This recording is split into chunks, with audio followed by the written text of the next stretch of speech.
Hey, this is Eric Bredvig with IGN, and we are here with the man who should need no introduction, Mr. James Cameron, who's here at the Electronic Entertainment Expo speaking about the game for your upcoming movie, Avatar. Now, we've heard a lot about Avatar, but very little has come from you. So what about this movie do you think makes it a natural tie-in for a video game? Oh, well, first of all, it's in 3D, and there's this opportunity to do a 3D game, which is amazing, and Ubisoft really stepped up on that. But I think when you see the film or you see the game, you'll see that we've got a complete world with these amazing creatures, amazing characters, weapons, vehicles, the whole thing. I mean, it's very, very rich for gameplay, and the game has fulfilled the promise of all that. There's 3D tech, obviously, in the upcoming movie, and there's 3D tech here. How are the two different?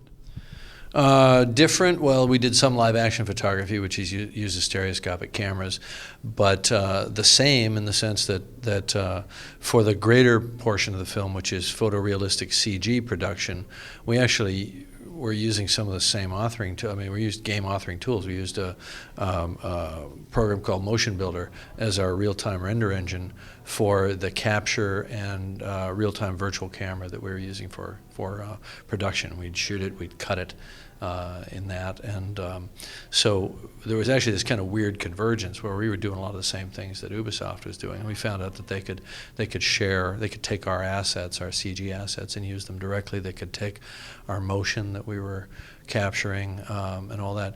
So part of that was just the production side. Once you're in CG, stereo is stereo.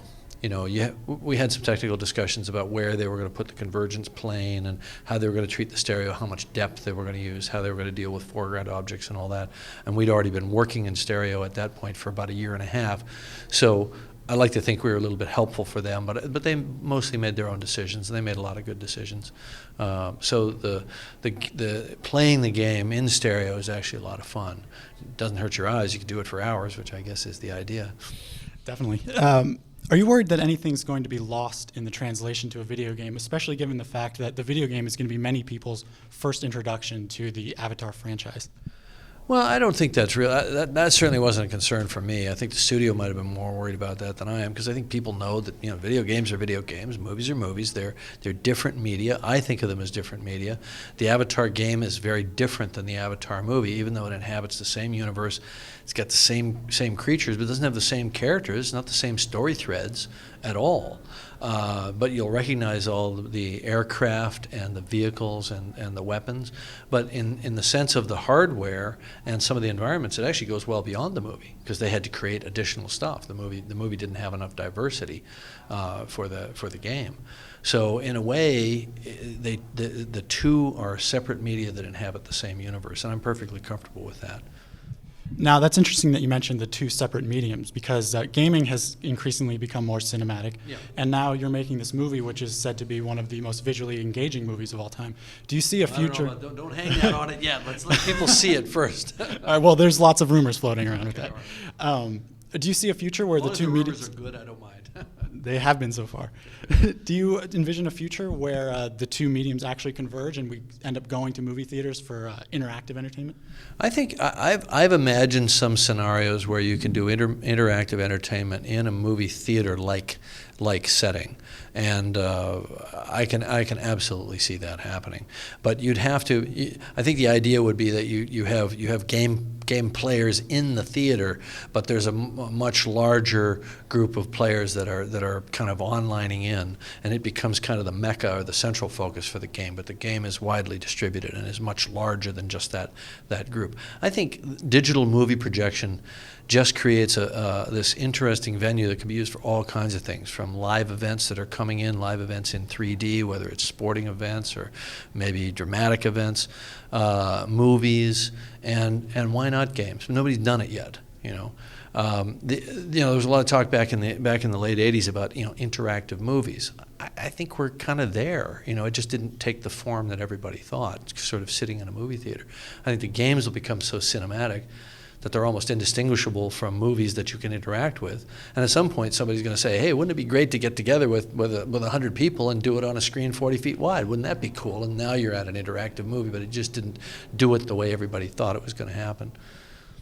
Now, we've seen, especially at E3, a lot of movie makers are coming into the video game world. How closely did you actually work with Ubisoft? Because a lot of times we see the filmmakers working in name only. Yeah, no, this wasn't a name-only kind of deal. I mean, we started off, where they came to us, they pitched their ideas.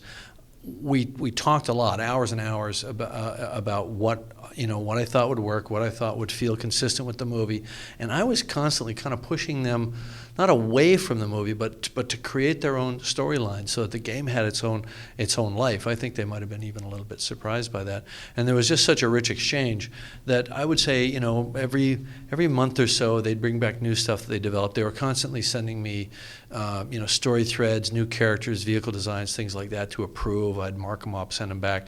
So there was definitely an interaction, but I don't want to overplay it. They did 97% of the work, because that's what they're good at. That's not what I'm good at. When I'm making a movie, I do everything. I operate the camera, I work on the visual effects and the animation and everything else. But that's my forte, and theirs is the game. So I think it was the right amount of interaction. I didn't try to tell them their job. I didn't try to micromanage it. I encouraged them to be as creative as possible. I reined them in when things didn't quite fit maybe there were things they hadn't thought of that I was thinking more down the line for sequels and things like that I had to kind of steer it a little bit away from some of the ideas, but that sort of thing. And to me, that's the healthy give and take that is possible if you do this thing right, which is you do it from the beginning and you give them, not nine or 10 months to do a game, but 2.5 years. Yeah, a lot of licensed video games often suffer from short development cycles. They're underfunded. Most of the money just goes towards buying the license.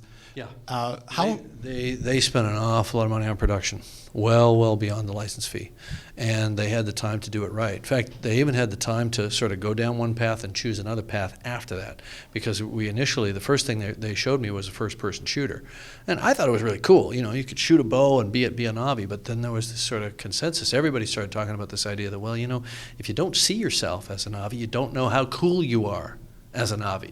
You don't get a strong sense of yourself as a character that's part of a culture.